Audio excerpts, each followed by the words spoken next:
Glória a Deus, aleluia. Queridos, nós hoje estaremos concluindo a série O Cristão Aprovado, apenas uma série de apenas 3 palavras. E o tema de hoje é o cristão aprovado, procura apresentar-se a Deus como servo fiel. Você pode repetir? O cristão aprovado procura apresentar-se a Deus como servo fiel. Eu acredito que todos nós gostamos e gostaríamos de ser aprovados por Deus. Nós sempre gostamos de receber a aprovação das pessoas. Quem é casado é assim no seu casamento. O marido gosta de ser aprovado pela esposa, a esposa gosta de ser aprovada pelo marido, além de elogios, de reconhecimentos, também nós gostamos de aprovação. É claro que há situações que também nós passamos na vida que somos reprovados, e com Deus não é diferente. Às vezes nós podemos ser reprovados por Deus, mas isso não é o fim, porque Deus sabe todas as coisas, Deus nos conhece muito bem, Deus nos ama, e Ele quer a nossa aprovação, Ele quer nos aprovar. Só que às vezes há circunstâncias, ou há respostas nossas, ou decisões nossas, que nos reprovam. E aí nós precisamos, de repente, repetir o exame, ou a prova em qual nós fomos submetidos por Deus. Então, queridos, na primeira mensagem, o tema foi o Filho de Deus aprovado, cumpre o propósito do Pai. Essa foi a primeira mensagem. O Filho de Deus aprovado, cumpre o propósito do Pai. Nós destacamos aqui entre todas as coisas que falamos, eu acho por bem relembrar aqui as 3 tipos ou 3 características de uma pessoa que Deus está procurando. Deus procura pelo menos 3 espécies de pessoas, ou pessoas com 3 características. Quais são elas? Alguém lembra, por favor, para me ajudar? Quem é? Intercessores, ou pessoas que se colocam na brecha. Porque há brecha, há espaço. Porque quando nós pensamos em intercessão, às vezes nós pensamos só do lado da oração. Mas ser intercessores é também alguém que ocupa um espaço aberto onde o maligno entra para destruir pessoas e destruir famílias. E Deus procura pessoas que entrem na brecha. Segundo, pessoas que o adorem. Que jeito? Mas não é, Deus não está procurando, não é quem pula, não? Não é quem grita, não? É claro que nós podemos pular, nós podemos gritar, não é? Mas na verdade Deus procura uma espécie de adoradores que o adorem em espírito e em verdade. E adorar em espírito e em verdade é, na verdade, verdadeiramente conhecer a Jesus e adorar a pessoa de Jesus. E saber que estamos fazendo com revelação do que Jesus fez por nós. Que nós não adoramos porque queremos algo de Deus, mas nós adoramos porque Deus é o nosso Salvador. Ele é o nosso Senhor. Por isso nós adoramos ao Senhor. Amém, queridos? Glória a Deus por isso. E esse Espírito não é o Espírito do homem e nem o Espírito de Deus. Esse Espírito, na verdade, é que nós devemos adorar de forma tão espiritual que nós não necessitamos mais, não dependemos e nem podemos mais usar objetos para adoração. Não precisamos de nada que simbolize a pessoa de Deus ou a pessoa de Jesus. Isso é adorar em espírito e em verdade. E qual é a outra classe que Deus procura? Trabalhadores. Que memória boa vocês têm. Trabalhadores. Deus procura trabalhadores, porque Jesus já dizia, a seara é grande, os trabalhadores são poucos. Imagine vocês, o número de pessoas que existiam na terra naquele período era infinitamente menor do que hoje. Mas a seara já era grande. A imensidão de pessoas que precisavam de ser abençoadas, que precisavam de ouvir o Evangelho, que precisavam de ser cuidadas. Alguém pode perguntar, se todo mundo se converter a Jesus, ainda vai precisar de trabalhador? Vai, sempre precisaremos trabalhar e sempre precisaremos de alguém que cuide de nós. Esse é o propósito de Deus, da família de Deus. No segundo domingo, o tema foi o cristão aprovado procura apresentar-se a Deus e não aos homens. Diga, por favor, o cristão aprovado procura apresentar-se a Deus e não aos homens. É bom nós meditarmos nesses princípios de apresentar-se a Deus e não aos homens, porque nós podemos correr o risco de querer apresentar uma coisa aos homens que nós não somos, querer demonstrar às pessoas algo que não somos. No nosso dia a dia, na nossa casa, no nosso momento de louvor e adoração.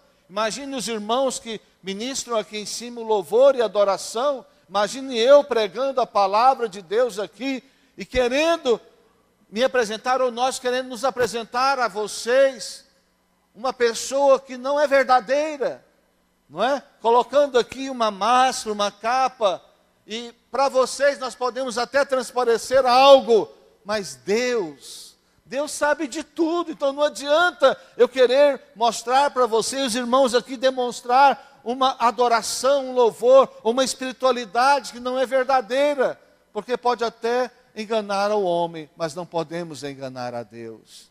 Então nós precisamos de apresentar a Deus e não aos homens, e procurar apresentar a Deus aprovado.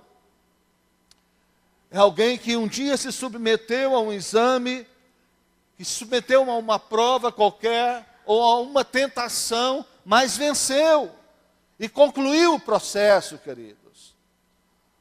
O problema não está em falhar, o problema não está em errar, mas o problema está em não concluir o processo. E Deus quer que concluamos o processo para sermos aprovados. O versículo de Timóteo também, que diz, procura apresentar-se a Deus como obreiro que não tem com quem envergonhar, mas que maneja bem a palavra da verdade. Então, também uma parte não tem de que se envergonhar. Apresentar a Deus de maneira que não tem de que se envergonhar. Não é apresentar ao homem, mas é apresentar-se a Deus. Então está falando de nós entrarmos na presença de Deus, lá no oculto, no nosso quarto, aqui na hora do louvor e da adoração, quando estivermos conversando com alguém, lá na célula, estaremos apresentando-nos a Deus, e não, sem nenhum tipo de constrangimento, porque não há em nós nenhum pecado que não fora confessado. O problema não está em pecar, o problema está em permanecer no pecado. O problema não é pecar, o problema é não confessar o pecado. Mas quando nós confessamos o pecado na presença de Deus, nós não precisamos ter vergonha de Deus. Agora, quando nós vamos para a presença de Deus, em pecado ainda, e não confessamos o nosso pecado, perdemos a oportunidade de confessar o pecado, ficamos na presença de Deus, oramos, lemos a Bíblia, fazemos tantas coisas, viemos para o culto, e não confessamos nosso pecado, porque não arrependemos, aí é constrangedor, aí ficamos envergonhados, porque aí o diabo nos acusa, amém? Um dia eu falei aqui uma frase, em uma pregação, que Deus aceita todos, que Deus recebe todos, mas Deus não aceita tudo, Deus não recebe tudo. Deus recebe todos os pecadores, mas Deus não aceita os pecadores cheios dos pecados. Entende isso? Eu vou tentar explicar. Se você confessar o pecado, é o bastante para você ficar livre dele, diz a Bíblia. Quando eu falo Deus não aceita o pecador com seus pecados, é que Deus não aceita o pecado não confessado. Então ele vai resistir. Deus resiste ao pecador com o pecado não confessado. Pecador todos nós somos, então Deus nos aceita. Mas se nós não confessarmos nosso pecado, não arrependermos, Deus, então, não aceita tudo. Entende, queridos, isso? Não é que você tem que ser perfeito para vir a Deus. Não é que você tem que vencer todos os pecados e as dificuldades para vir a Deus. Não é isso. Mas você tem que reconhecer que é pecador. E tantas quantas vezes pecar, confessar como pecado, até Deus te libertar completamente. Até você for ser curado completamente. E também, ainda no versículo que nós usamos, procura apresentar-te a Deus, sem se envergonhar, mas também que maneja bem a palavra do Espírito. E eu falei para os irmãos a importância de entender isso aqui. Olha, abra Deus os olhos do nosso coração, para entendermos isso aqui, que é manejar bem a palavra do Espírito. Essa expressão, manejar bem a palavra do Espírito, no original é cortar a pedra. É um trabalho de lapidar a pedra. E se nós vamos manejar essa palavra, é uma autolapidação. O que isso significa, meus queridos? Que eu manejo a palavra da verdade, não é para você. Que você não maneja a palavra da verdade para o seu irmão, mas eu manejo a palavra da verdade para mim. Porque se a palavra da verdade não opera em mim, se a palavra da verdade não é para mim, ela também não será para você. Entende isso? E quando o apóstolo Paulo está falando para Timóteo manejar bem a palavra da verdade, a preocupação é que Timóteo aplicasse a sua vida a palavra da verdade.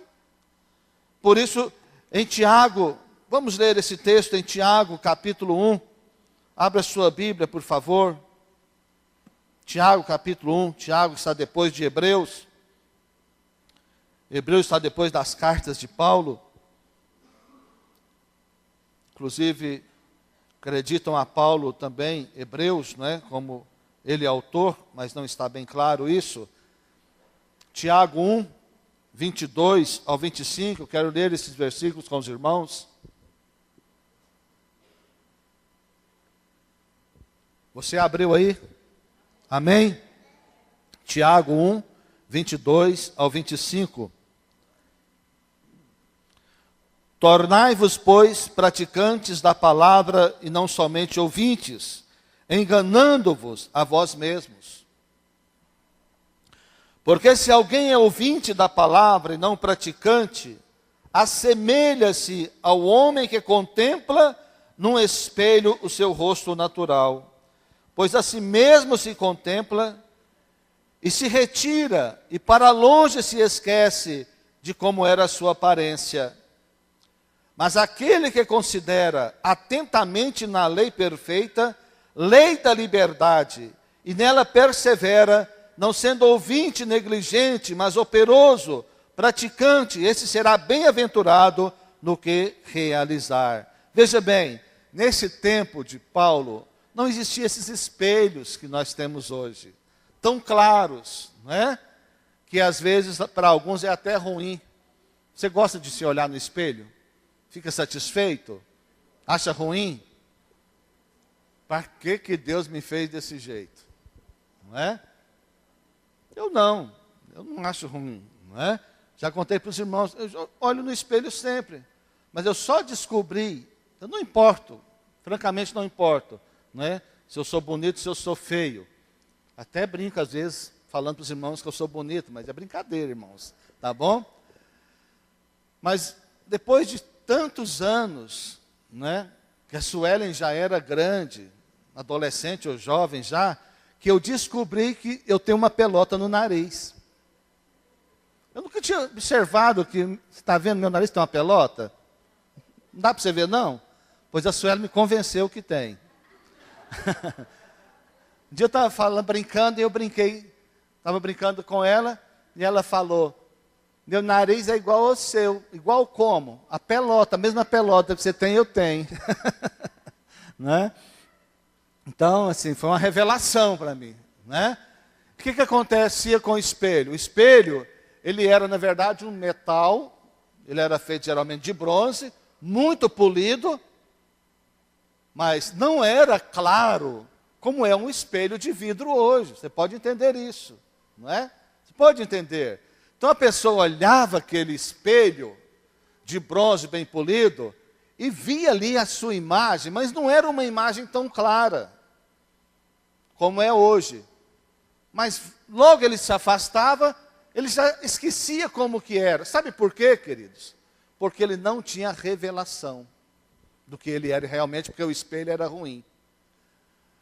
Aí o apóstolo está falando aqui, Tiago está falando, que quem é ouvinte, quem ouve a palavra, escuta a palavra, não pratica a palavra, é como alguém daquela época olhando naquele espelho. Em um espelho que não revela a verdade. É igual alguém que não teve a devida revelação da palavra de Deus. Já ouviu demais a palavra, mas não tem a devida revelação, por isso não há mudança, por isso não há transformação. E se ele tem revelação, ele não se esforça para praticar, porque o texto está dizendo ser praticante. Ser praticante demanda uma decisão, não é verdade? Demanda um esforço. Ele está falando de quem ouve a palavra, mas não pratica o que ouviu, é como alguém que olha no espelho, é como uma pessoa que não tem entendimento, que não tem revelação. Mas aquele que pratica é porque ele se vê direitinho no espelho. Então a palavra de Deus é revelação para nós, é um espelho. Não adianta você ter revelação para os outros, você precisa ter revelação para você. Amém, meus irmãos? Ter revelação para você. Então você até vê a palavra, escuta a palavra, lê a palavra, mas se você não pratica isso que você leu e ouviu, você é como aquela pessoa que não tem olhado um espelho claro. Não está claro para você. Isso não é legal, não é? Então a palavra de Deus deve funcionar para nós como espelho. Então quando eu entro para o meu quarto, vou ler a Bíblia, vou orar, eu preciso de ver o que Deus está falando nessa passagem e especificamente o que eu posso viver e praticar nessa palavra. Agora, quantas coisas nós ouvimos e às vezes não praticamos. Lemos e não praticamos. Mas graças a Deus que Ele sempre nos dá uma nova oportunidade. Amém, queridos? E nesta noite, o tema é o cristão aprovado procura apresentar-se a Deus como servo fiel. Pode repetir? O cristão aprovado procura apresentar-se a Deus como servo fiel. Glória a Deus. Em Mateus capítulo 25, do versículo 14 em diante, o Senhor Jesus apresenta uma parábola que nós conhecemos como a parábola dos talentos, onde ele distribui qualidades, capacidades a 3 pessoas. A um ele dá um nível 5, a outro ele dá um nível 2 e a outra ele dá nível 1. Isso não significa que um é mais importante que o outro, mas ele dá responsabilidades diferentes. E quando o número 5, o que recebeu 5 talentos, apresenta os talentos abençoados, multiplicados, bem utilizados, bem desenvolvidos ao Senhor, ele diz o quê? servo bom e fiel. Entrai para o gozo eterno. O outro de 2 talentos também desenvolve o que ele responde. A mesma coisa, servo bom e fiel. Mas o que recebeu apenas 1 talento, ele escondeu, ele foi omisso, ele não desenvolveu, ele não deu boa resposta ao seu Senhor. Qual foi a palavra que Jesus disse a ele? Servo mau e negligente. Os outros, servo bom e fiel. Esse servo mau e negligente, ou servo mau e infiel. Meus queridos, se aquele de 5 talentos tivesse desenvolvido 3, qual seria a resposta de Jesus? Servo bom ou servo mau? Não, servo mau. Servo mau. Sabe por quê? Porque está guardando algo que não é seu. Está guardando algo que é de Deus, que Deus deu. Nós tornamos servo mau quando nós não desenvolvemos o que Deus deu para nós. Quando nós não cuidamos daquilo que Deus deu para nós. Então nós tornamos servo mau. Eu não sei na sua Bíblia, mas na minha Bíblia, servo mau, o mal está com U. Está com U aí? E você sabe que mal com U tem um significado e mal com L tem outro significado, né? Esse mal com U é mal de maldade mesmo. É de ruindade. Dá para entender isso, queridos? É de uma natureza que ainda não foi transformada a contento, que falta transformação, que falta mudança, que falta aplicação da palavra de Deus na sua vida. Isso é sério, meus queridos. Então, antes do título servo fiel, é necessário servo aprovado. Antes de receber o elogio do Senhor, antes de receber a palavra de afirmação do Senhor, é necessário a gente ser aprovado. É claro que a palavra aprovado aqui pode ser um tanto quanto subjetiva, porque alguém aprova, outro reprova, mas nós estamos falando de Deus, aprovado por Deus. E o juízo que Deus aplica é diferente do juízo que o ser humano aplica. Porque é claro que ter unanimidade é praticamente impossível. Não posso afirmar que é impossível, mas é quase impossível unanimidade em alguma coisa. Mas certamente há um parâmetro bíblico. Não é verdade? Mas eu devo, sim, ser aprovado principalmente por Deus. Porque eu preciso de agradar a Deus em primeiro lugar. Amém? Eu preciso agradar a Deus em primeiro lugar. Depois eu vou entender a quem eu devo agradar. Mas primeiro eu não posso esquecer que eu devo agradar a Deus em toda e qualquer situação. Primeiro eu devo agradar a Deus. Em todas as áreas da nossa vida, queridos. Em todas as áreas da nossa vida. Devemos agradar a Deus. E quando nós agradamos ao Senhor, certamente nós seremos aprovados por Ele.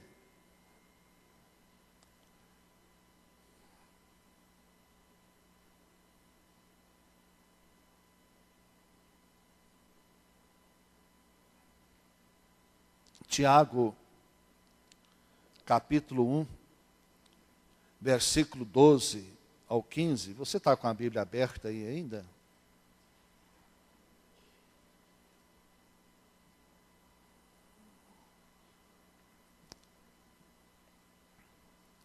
Olha só. Tiago 1, 12.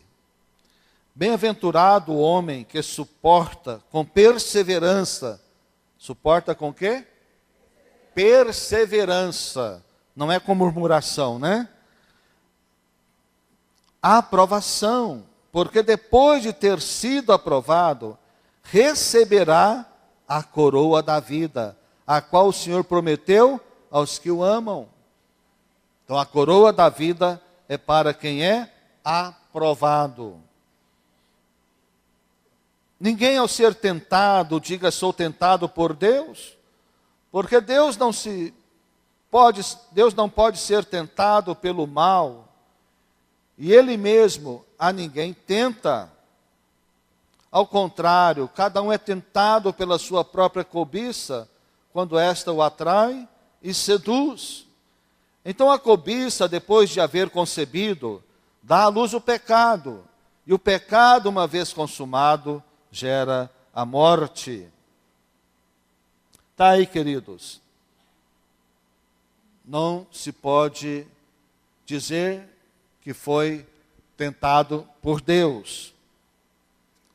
Isso é claro, nós sabemos muito bem. E quando Deus nos prova, Ele nos prova com um propósito. Deus não nos prova apenas para brincar conosco, e muito menos para nos castigar. Não é isso, Deus não tem isso no seu coração. Quando Deus nos prova simplesmente com um propósito.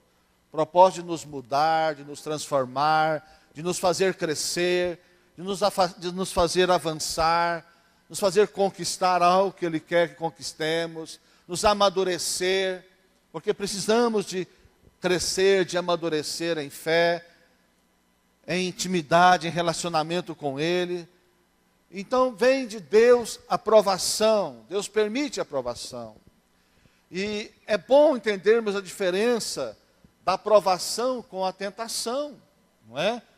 Porque a aprovação é algo que vem de Deus para nós, algo que Deus permite ou gera de fora para dentro de nós. E a tentação é algo que o diabo cria e gera dentro de nós. Entende isso? A aprovação vem de fora para dentro. A tentação é de dentro para fora, não é? Porque a aprovação tem a ver com o propósito de Deus. A tentação tem a ver com um projeto de Satanás e com a nossa carne. Ele usa a nossa carne. E aí então a palavra de Deus diz que nós somos bem-aventurados quando nós vencemos a aprovação, nós suportamos a aprovação. Mas a tentação, ela vem através de um sentimento, de um desejo, que é a cobiça que é estabelecida na carne do ser humano. E às vezes nós não sabemos diferenciar o que é provação do que é tentação. Agora, o último versículo diz que a cobiça, havendo concebido, dá a luz ao pecado. Se nós damos lugar à cobiça, nós obedecemos à cobiça, damos vazão à cobiça, ela dá luz ao pecado, e o pecado consumado gera a morte. Mas se nós suportamos a provação, se nós enfrentamos a provação, se nós passamos por ela, nós somos aprovados por Deus. Isso é maravilhoso, não é? Agora, conforme Romanos 8:28, todas as coisas cooperam juntamente para o bem daqueles que amam a Deus, daqueles que são chamados segundo o seu propósito. Talvez entender isso em determinadas circunstâncias é difícil. É difícil. Como a Keila e sua família poderia entender que o que eles passaram na farmácia cooperaria para o bem deles. Talvez nunca vão entender, mas precisaram crer. Precisam crer. Amém, meus irmãos? Às vezes não entendemos. E mais importante que entender é crer. Porque há situações que de repente Deus não nos dá o entendimento, não vamos saber, não vamos perceber nunca aqui na terra, só vamos saber lá no céu. Há coisas que nós não vamos conhecer aqui, só vamos conhecer nos céus. Agora nós temos que crer. E a questão de crer é opcional, você crê ou não crê. Então eu prefiro crer na palavra de Deus. Eu creio na palavra de Deus, irmãos. Muitas vezes não entendo. Quantas vezes eu já orei chorando, Senhor, eu não entendo. Não entendo, Senhor. Mas agora preste atenção, estando eu em linha com a vontade de Deus, tudo contribui para o bem. E o versículo 35 de Romanos 8 diz: quem separará do amor de Cristo? O apóstolo está fazendo pergunta. Quem nos separará do amor de Cristo? Eu te pergunto, há alguma pessoa que pode se separar do amor de Cristo? O apóstolo Paulo está perguntando. Não deveria ter. Não deveria ter nenhuma pessoa, por nenhum sentimento, por nenhuma frustração, por nenhuma decepção, por nenhum tipo de atitude, nenhuma pessoa deveria ser capaz de nos separar do amor de Cristo. E ele continua: e a tribulação, ou angústia, ou perseguição, ou fome, ou nudez, ou perigo, ou espada? Alguma dessas coisas poderia te afastar do amor de Cristo?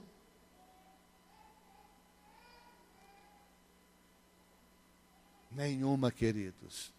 Nenhuma pode nos afastar, se nós de fato e de verdade temos a revelação, estamos em Cristo Jesus. Depois ele continua dizendo coisas interessantes, não é? Ele diz: nem anjos, nem principados, nem potestades, nem altura, nem profundidade, nem distância, nada, absolutamente nada, poderá nos afastar do amor de Deus em Cristo Jesus, nosso Senhor. Mas às vezes pessoas se afastam, mas a pergunta é: por que uma pessoa que está com Cristo se afasta?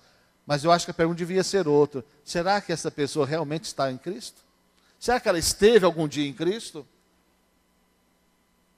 Às vezes esteve na igreja, às vezes esteve na célula, mas será que esteve mesmo em Cristo?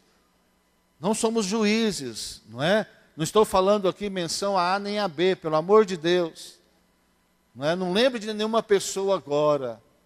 Mas a questão é nós agora. Estamos em Cristo? Se estamos em Cristo, alguém pode nos afastar, alguma circunstância na vida pode nos afastar dele? Estou falando de Cristo. Se quem está em Cristo é nova criatura, as coisas velhas já passaram, é claro que não. Amém, queridos? O que é que conspira contra a aprovação de um homem ou uma mulher de Deus, de um cristão? Há muitas coisas que eu podia citar, mas o tempo não nos permite. Mas eu quero falar uma coisa aqui para os irmãos. A verdade, só o pecado nos afasta de Deus. Não é Deus que se afasta de nós, é nós que nos afastamos de Deus. Não é que quando você peca, Deus corre de você. Não funciona desse jeito. Quando você peca, você se afasta de Deus. Não é Deus que se afastou, foi você que criou entre você e Deus uma barreira. E agora você fica acusado porque o diabo fica acusando. Mas tem uma notícia boa, Jesus é o nosso advogado. Ele é o nosso intercessor. Que privilégio, nós temos dois intercessores. Dois intercessores que fazem parte da Trindade. Nós temos Jesus, o Filho, e o Espírito Santo, que são nossos intercessores junto ao Pai. Não tem um terceiro intercessor, nem um quarto, nem um quinto. São esses dois, junto ao Pai, lá ao lado do trono do Pai. São só esses dois. Amém, queridos? Agora, o pecado às vezes é chamado de fraqueza, ou é chamado de problema. Mas deixa eu dizer uma coisa para você: pecado não é problema. Pecado é pecado. Problema é outra coisa. O pecado causa muitos problemas, mas o pecado não é um problema. Ah, pastor, eu estou com problema. Qual o problema? Eu estou pecando demais. Não é problema, é pecado. Não trate o pecado como problema, trate o pecado como pecado. Porque o que é o pecado? O pecado é traição a Deus. O pecado é traição a Deus. Por isso ele causa muitos problemas na nossa vida, na igreja, na família, ao próximo. Vive causando problema.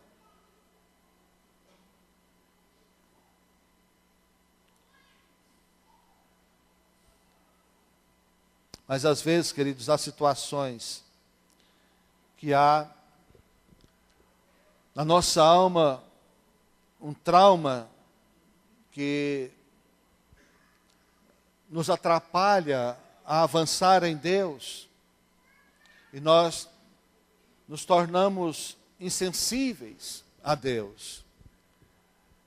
E os traumas podem fazer uma pessoa sensível ou uma pessoa melindrosa.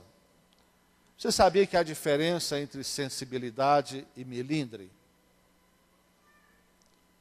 Sensibilidade é uma percepção bem apurada, mas melindre é um excesso de sensibilidade que não deveria ter. Nós devemos ser muito sensíveis a algumas coisas, mas não devemos ser melindrosos, porque sensibilidade é perceber algumas coisas, mas melindre é sentir-se ferido por muitas coisas. Não sei se eu consigo fazer os irmãos entenderem o que eu estou querendo passar.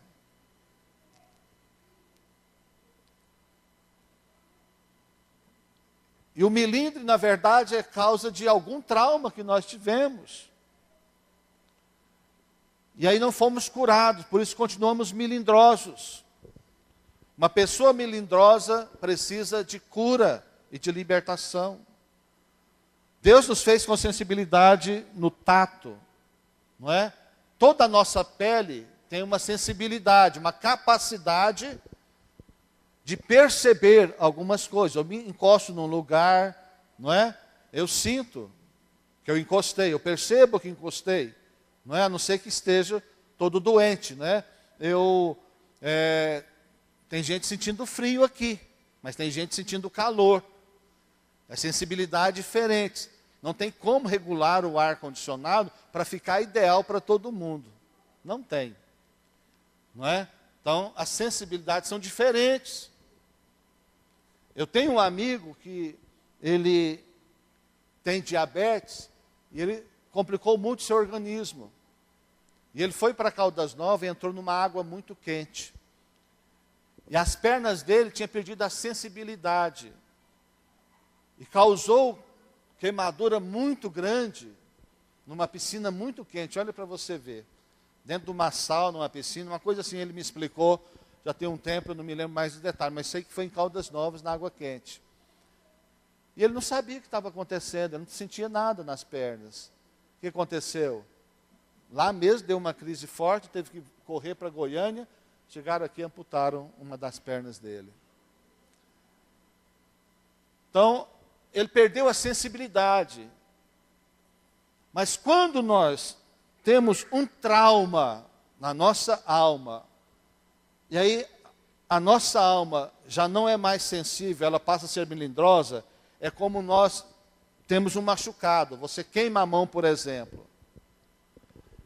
Quando você queima a mão, você machuca a mão, você não pode estar encostando em lugar algum, não é verdade?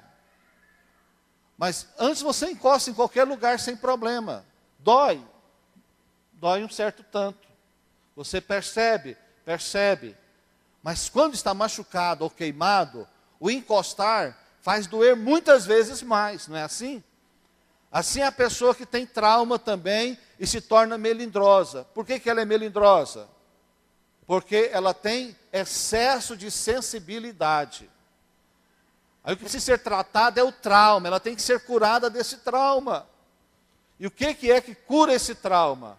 A palavra de Deus, somente a palavra de Deus. Não tem jeito de ser diferente, só a palavra de Deus pode trabalhar e curar uma pessoa assim. Por isso insisto tanto na palavra de Deus com os irmãos. Porque a palavra de Deus, ela precisa ser conhecida. Você precisa conhecer o que está escrito. Isso se chama logos. Precisa conhecer, saber o que está escrito. Isso se chama logos. Mas você precisa de andar em um outro nível. Você precisa também da revelação da palavra. Revelação, isso se chama rema. Isso é vida. Isso é prática. Então vamos nos organizar aqui. Conhecer a letra é conhecer o logos de Deus. Ter revelação do que ela está dizendo sobre tudo isso, em qualquer circunstância, é receber um rema de Deus, ou algo específico para a minha vida. Não é sempre para os outros, é muito mais para mim. Isso é o rema de Deus para mim. Agora o Tiago fala para nós praticarmos a palavra. Praticar a palavra significa vida. Amém, meus irmãos? Vida na palavra. Se você pede a Deus vida espiritual, se você pede vida da palavra, Deus te dá a oportunidade de praticar. É só você praticar que vai ter vida. O que acontece é que nós queremos que Deus faça as coisas em nós em um processo de mágica. E não, Deus não faz nada através de mágica. O que Deus faz é milagres. E milagres, alguns Deus faz instantaneamente, mas outros Deus faz através de um processo. Curar uma enfermidade pode ser instantâneo, mas até uma enfermidade pode Deus curar em um processo. Já vi muitos testemunhos. Agora caráter, agora temperamento. Deus não opera instantaneamente. Deus opera um milagre, mas através de um processo. Esse processo é com base na palavra de Deus. Amém, meus irmãos? É assim que Deus age. E Deus quer fazer isso na minha vida e na sua vida, em nome de Jesus. Amém? Glória a Deus.